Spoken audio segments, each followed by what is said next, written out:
আর ইডলিটা পুরো মারাত্মক খেতে।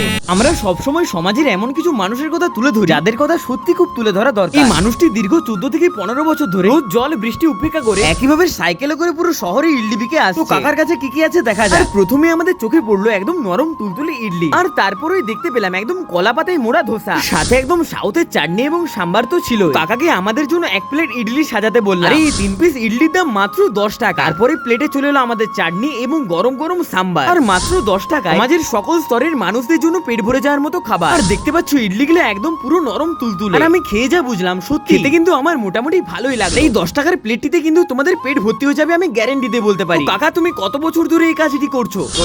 14 বছর ঘুরছি। 14 বছর ঘুরছো? আচ্ছা, কোথায় যায়, কোথায় কোথায়? আমি বিষ্ণুপুরের মধ্যে। বিষ্ণুপুরের মধ্যে? তা কোন কোন এলাকায় বেশি ঘুরো? ওই হাউসিং শালবাগান থেকে ধরি ইডলি ধোসা। এই বিষ্ণুপুরের মধ্যে তোমরা কিন্তু কাকাকে যেখানে দেখতে পাবে অবশ্যই কিন্তু কাকার কাছে ইডলি খেও। এই ভিডিওটা পারলে কিন্তু তোমরা শেয়ার দিয়ে দাও।